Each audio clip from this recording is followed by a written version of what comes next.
How's it going, everyone? It's Sam.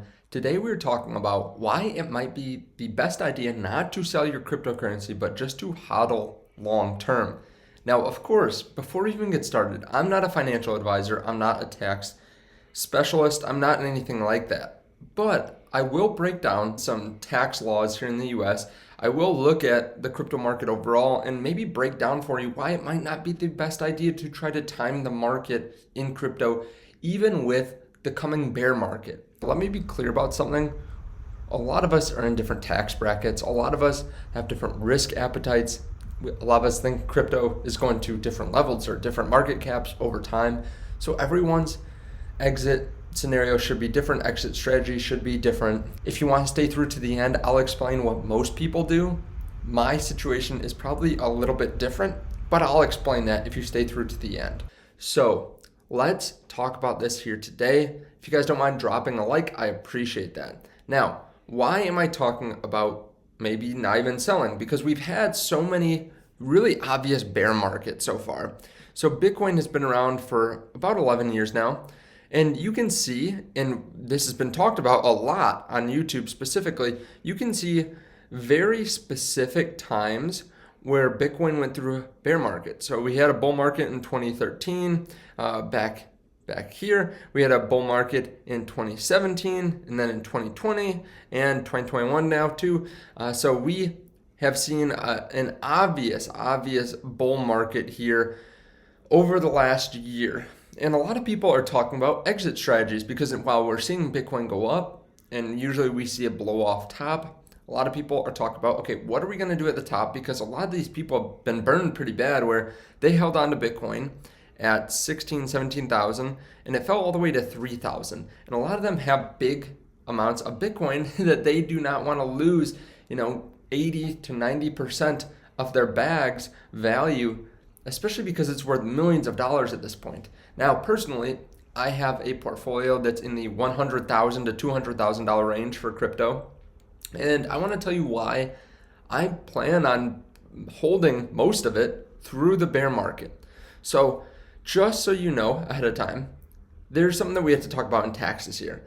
So in the US, we have something called long-term capital gains and short-term capital gains. This might be different if you're outside the US, but I suggest you looking this up to see if you have something like this in your country. So what this means is, for someone in the US, holding an asset for over a year, whether it's real estate, stocks, crypto, if you hold it for over a year, you are taxed 0% if you make up to $40,400. That's overall in the year. So if you make, let's say, $30,000 in profit on a trade, and then you make $100,000 throughout the year, you would bump up to this 15% tax bracket. Now, you might be saying, okay, well, I can't live on $40,000 a year, but you have to realize this is after all your deductions. This is bumped up to $80,000 if you're married filing jointly.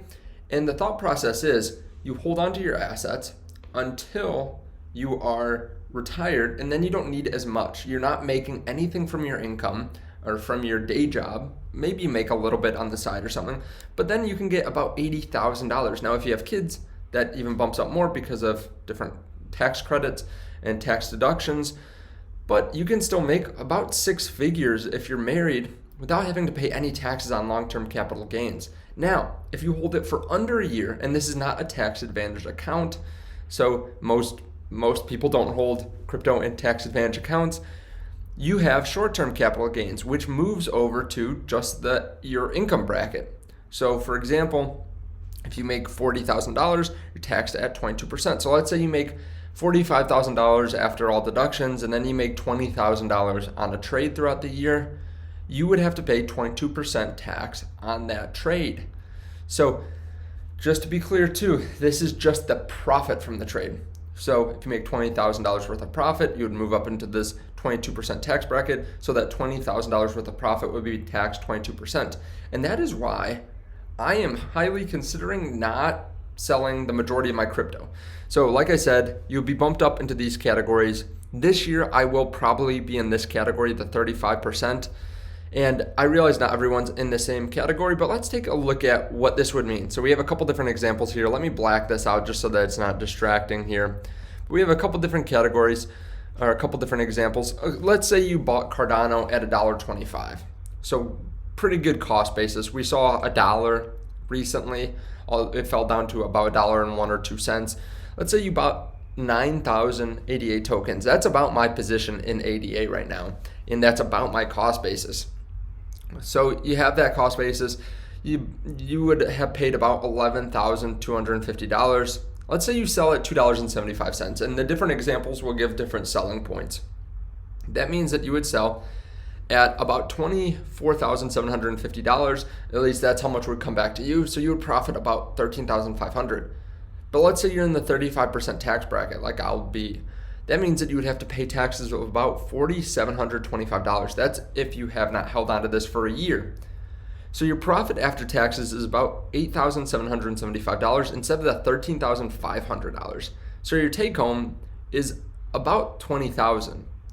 So this means that what you actually get, even though you sell at $2.75, it's like the equivalent of selling at $2.23. So that really brings down the value that you get. So ADA has to actually fall 19.1% to even break even on this. Now, of course, you could say, okay, well, in the future, I'm going to pay long-term capital gains tax, and I'm going to be making, 150 grand off my investments. In which case, you would have to pay about 15%. But there are some other things that you can kind of do and structure to kick the can down the road. Or you could have businesses that you write off and you actually lose money. So there are ways to bring down your taxable income. So I think for the most part, most of us, unless we're going to spend 200, 300, 400 grand a year in retirement, most of us can structure it so we basically pay zero taxes. So that means, again, you would have to fall about 19.1%. And that's not the only thing. You would also lose staking and interest. So for example, the link down below to Voyager, I use them to hold the majority of my ADA, and they pay me 5% APY. So I would lose about 0.4% a month.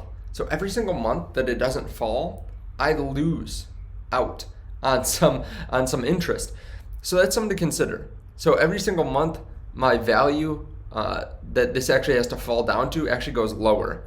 So that's something to consider. Now, what if ADA goes even higher? Now, I will say too, I have the spreadsheet. I'm going to put it in my Patreon. In case you want, there is a link down to the Patreon, and we are doing a 100 ADA giveaway at the beginning of September. So if you guys want to be including that, we might do more giveaways in the future too. You can definitely check out the link. It's like, $10 a month, and you can actually get for $8 a month if you do the annual plan. So Cardano, sitting at $1.25. You buy it at that amount, you sell it at $4. Value is $36,000. Profit is $24,000. Now, if you're in the same tax bracket, you actually have to pay more taxes overall. So as a percentage of your total value here, you actually have to pay more because you profited more. So you made a lot more on the trade. You have to pay a lot more in tax. So your profit after tax is only about $16,000. Now you might be saying, oh, that's a lot still. And it is, right? Because you almost 4x'd your investment. You 2.5x'd it or 3x'd it. So you can see that the value per ADA, accounting for taxes, is about $3.04. So it would have to go from $4 when you sell it down to $3.04. So it has to fall about 24.1%. And again, you lose 0.4% a month. You can do this with any different cryptos, especially ones that you make money on, right? With interest and staking, like Voyager pays interest on a lot of different cryptos. And then the last example, let's say you sell at $10, you profit $78,750. Taxes $27,000. Profit after taxes $51,000. So you take home about $62,000. Value per ADA, accounting for taxes, it would have to fall 30.6% for you to make money on that trade and sell out at the top. Loss of staking 0.4% a month. So that's where it starts to make a little bit more sense if you're in a higher tax bracket. And again, you can change this to whatever tax bracket you want. And I will put this on the Patreon in case you want to mess around with your own numbers. You will have to pay a certain percentage in taxes if you've held it short term. Now, if you've held it long term, it's a different game. And these are some of the reasons I don't want to sell. Of course, I laid out some of them: taxes, short term, loss of interest payments, but also your mentality changes. I think it is very hard to buy back a stock or a crypto at a higher price, even if you are excited about it, right? Like if you sell at $5 and then maybe it drops down to 4, but then it goes up to 7, and then it goes up to 9, then it goes up to 10, and you're like, I still think it's going to do really well long term. It's still hard to buy knowing that you would have had double as much. Maybe you change your mentality a little bit, and it's really easy to want to buy the dip if you're already invested. Let's say it's at $2.70 right now. It falls down to $2.50. It's really easy to go and buy a little bit, just a little chunk, knowing that it will be most likely higher in the future. It's really hard to want to do that if you don't have anything in it. Like if you pulled out your total investment and you see it go down to $2.50, well, you actually have to bring it down to about $2.20 before it even makes sense to have sold it in the first place. So you're probably not buying the dip. Also, I would hate to be this person. So I think of this as the whole crypto market is kind of like a casino, right? Like you can bet against a casino on any one night, but overall, it's fighting a losing battle if you're going back to the casino every single day. Now, maybe you're playing a very skilled game or something like that, but if you're playing slots, you might be able to guess the one time that you actually make money. But overall, this is going to be a losing bet. If you spend your whole life playing slots, you're going to lose most of the time. So if you bet against crypto, it's like fighting a losing battle over the long term, because I think that it will be much higher in the future, and you probably do too if you're watching this video. I don't want to be this guy. I wish I had kept my 1,700 Bitcoin at 6 cents instead of selling them at 30 cents. Now they're worth $8. Do you think that guy got back in? Do you think he bought when it was $8, $10? No. But even if he was smart enough, or even if he did buy them Bitcoin back at $10, he would make enormous amounts of money, right? He would have 4,500x'd his investment, even if he bought it when it was 30x higher than what he bought it, or than what he sold it at here. So he could have flipped it for a 5x, it go up 30x, he could still buy it and he'd still be up 4,500x. So an insane amount. He could have bought $100 worth and he'd be worth $500 million now. So that's an amazing thing, even if he bought it at $10. But I guarantee you, he probably didn't go back and buy it at $10. So that's where I say it's hard to want to buy after you've already invested. Now, like I said, I have no crystal ball. I don't know what crypto is going to do in the future, but the fact is you're selling and you're making yourself or putting yourself at a disadvantage if you sell and have to pay large amounts of taxes on that. Now, I think there's huge adoption coming. Of course, you have to do your own research. You have to do your own due diligence. I might, even though I lay this whole thing out, if the numbers get too insane and we see too much of a blow off top, or even if I need the money for something, which I don't see myself needing the money for anything, but if we see something like that where it just doesn't make sense to hold on to it, if I think that, hey, even though we're going to go towards mass adoption, I think the market is so overvalued that I think it really will fall 31, 32%. In that case, I might actually sell a small position of it, a small portion of it. I most likely won't sell all of it. I can't imagine I would want to sell all of it, because even though we've seen bear markets in the past, this is different. We have banks offering it to their clients. We have mass adoption. We have a lot more use cases than we did in the past. I can't imagine myself selling all my crypto. Of course, if I had some huge opportunity and I just needed the money, maybe I would. But again, I don't see a better option, a better alternative, a better investment than crypto over the next 5-10 years. So maybe I will sell a small portion if we get up to a very high valuation and it just seems unreasonable, the valuation we're at, and I think it will fall 30-40%. So like I said at the beginning of the video, everyone has a different exit strategy. What most people do is they sell at certain points on the way up. So they might sell 20% or 10% or 5% of Cardano at $3. and then another 5, 10, 20, whatever at $4, $5, $6, $7, $10, $15. And most of them will keep some of their crypto, but a lot of them will sell along the way up. Now, in that scenario, there is no perfect scenario.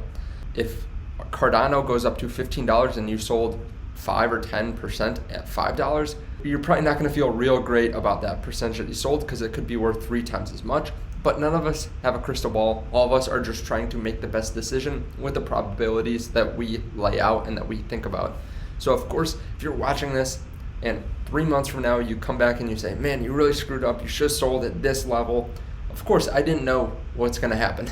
And you have to remember too, even if it falls down 10, 20%, if we are highly in the profit, then it might actually save us on taxes even though we didn't sell. So of course, do your research, set out your own plan. This is just my plan that I'm considering, so let me know yours down below. Now there are links down to the Excel spreadsheet that is in the Patreon, so check out the Patreon, then you'll get the Excel spreadsheet, and there's a link down there to get 5% interest on your Cardano and up to 12% on other crypto assets in Voyager, and you get a bonus just for signing up and depositing $100. Thank you guys, and I'll see you in the next video. Bye.